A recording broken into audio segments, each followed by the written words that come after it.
G'day, my name's Graham. I'm trying through a series of videos to explain the actuality of what's going on.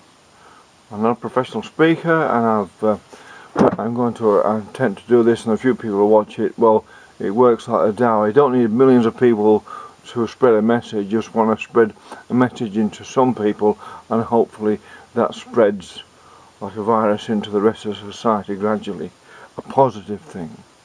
It's all about positive, practical, pragmatic use of information and data and knowledge, which I'm trying to pass on. As an evolutionary theorist, which is how breeds, if you're the understanding of how you get a species and then breed in traits and advantageous traits over maybe 6 generations, and therefore you end up with a different breed from that species. Well, that is a very simple way of explaining what they're doing with political correctness and how they're programming people to be like, because it's a recessive generative program. But that's a very simple way to explain what political correctness has done and how they will reduce the human population. But I want to go on and explain the idea that there is no elite. There is no Illuminati in as such. That's a sort of a misnomer. People like to use these words: elite, Illuminati, the Freemasons, and all these sort of societies that came about a few hundred years ago. It's best to look at them practically what they are. There might be secret societies, and let's say the Illuminati, I think they came back in the 17th, 18th century, and they were people, I think in Germany or somewhere, and they thought they were the smartest people on earth. They sort of gained some insight into the physics, practical physics of the universe, and they thought they were illuminated. So they thought they could tell the rest of humanity how to they understood how humans ought to be. Well, there's actually no such thing as how humans ought to be. They just are as nature makes them if you leave them alone.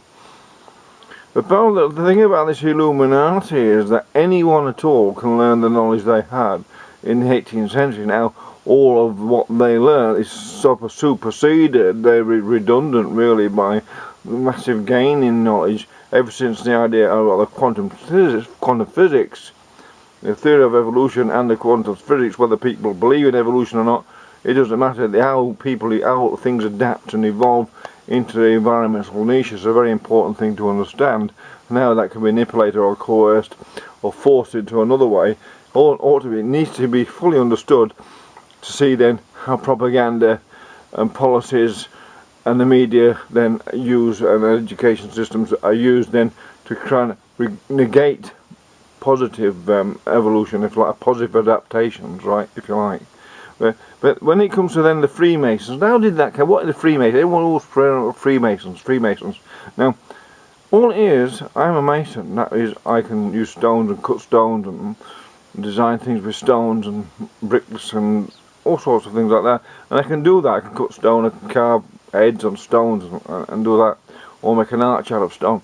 It means that if you have that sort of skill and you're employed, you're free from ownership, because you have the knowledge that employs yourself. Your knowledge of Freemasons who built the cathedrals and all the fabulous dwelling around, maybe the pyramids, right through that knowledge was carried on and developed and evolved over the time, because the different pyramids and further building in the future was the domes and the arches. It was a great big advancement in understanding building technology.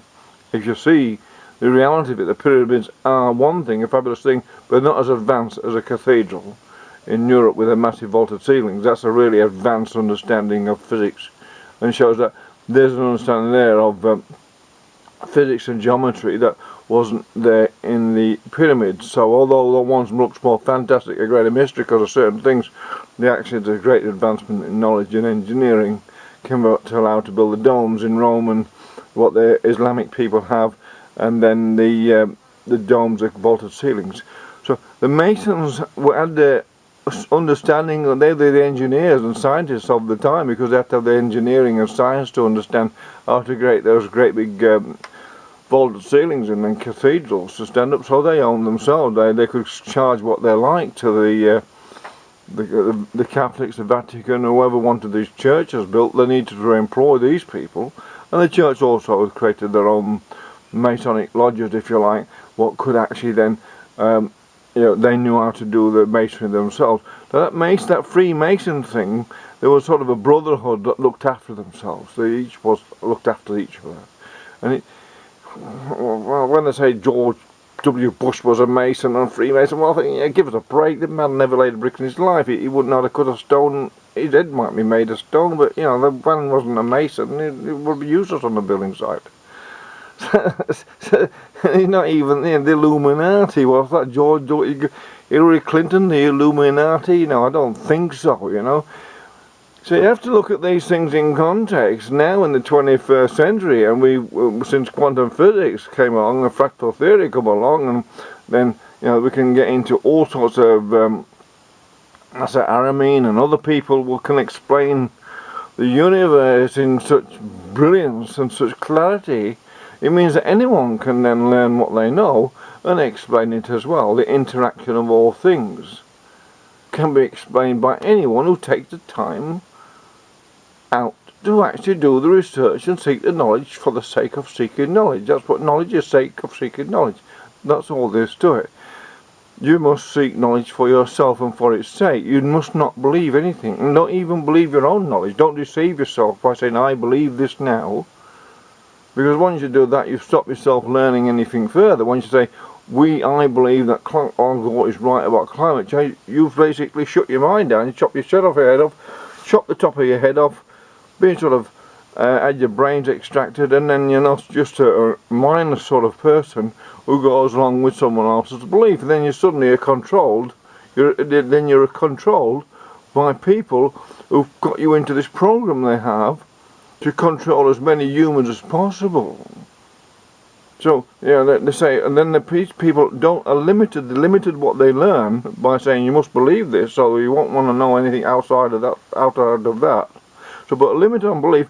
So therefore, of course, there becomes an elite who know the truth. They know humans can't change well, you can engineer climate in localities, but engineering a climate on a whole planet, what is affected by the solar, sun and lunar gravitational pulls, and it pulls on the tectonic plates and causes all these movements, and heat to disperse in the oceans at different rhythms, and then the compressions of the masses of the Andes mass and the ice on the Antarctic, and that puts pressure into the earth and all that. So it's difficult to say, to prove actually how climates change. You can see the rhythm of it, but say you can forecast it, right? You can forecast lotto then, and you can win lotto every week. You can forecast what the climate's going to be in the future. But they're just this is a sort of an explanation. There are no elite. There are no Illuminati. They're parasites. That's what they are. They're just parasitical people. And then you can it's easy to wash away their rubbish. It's just clay. All their policies and premises and the agendas they've got lately come about. You can just built on what's a biblical thing called a feet of clay. You're building a tall building on a feet of clay. You wash the clay away and the building falls down. And it's very simple to do that. They say the UN are propagating the idea now. Well, the UN's now dominated by Islam, and it's propagating the idea that Europe needs, or the West needs to have millions and millions of people coming in, mostly single men, to then replace the population here as it dies off, because they will be needed to be employed in those new types of jobs, a new wave of employment, or new wave of employees that replace the people who are retiring. The wave of people who are retiring become redundant because they're getting too old or injured or whatever.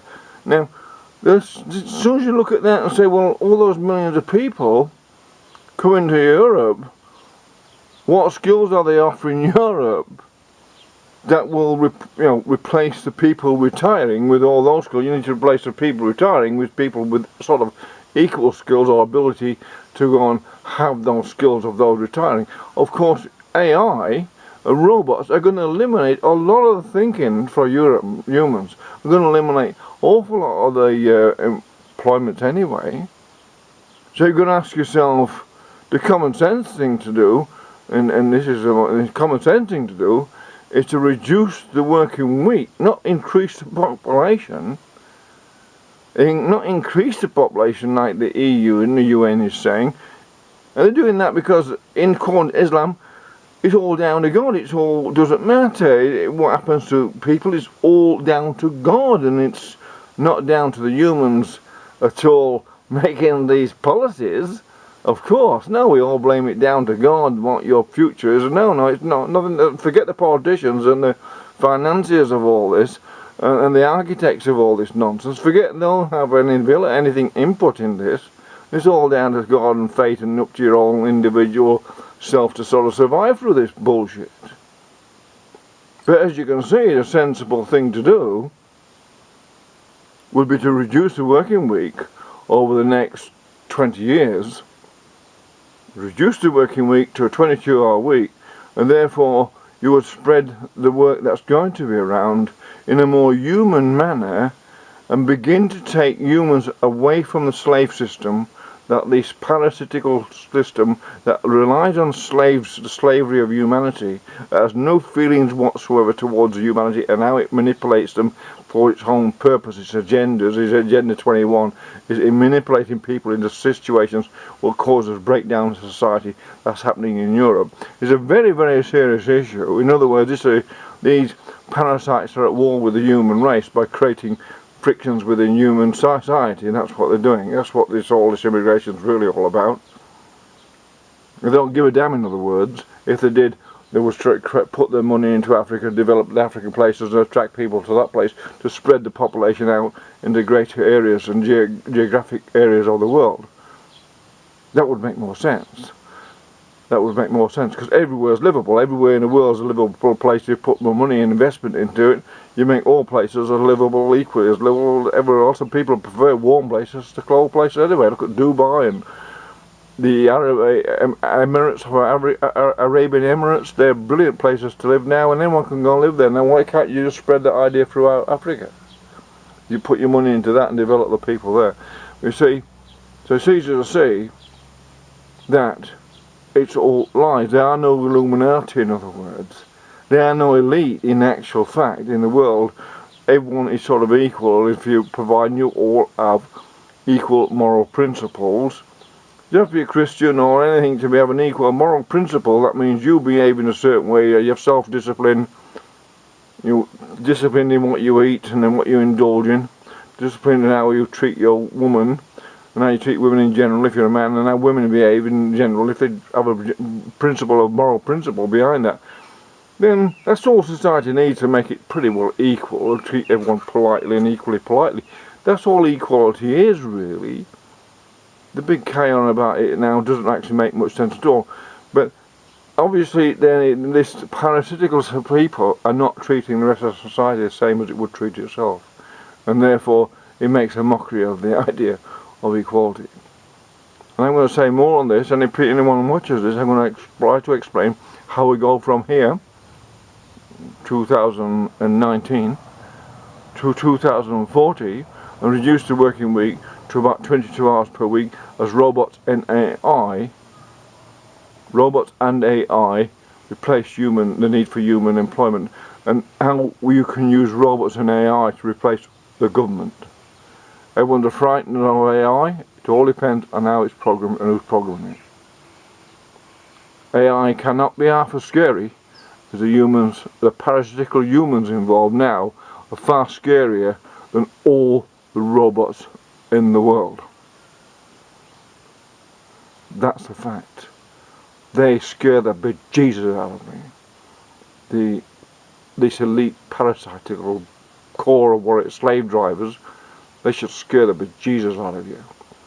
But robots programmed by decent and honest and human people, that could be a very good replacement for them, couldn't it, in the administration of finances and resources, so it becomes more equally distributed to people as the work is distributed equally to people to about 22 hours a week. Anyway, my name's Graham. and your future is basically up to you.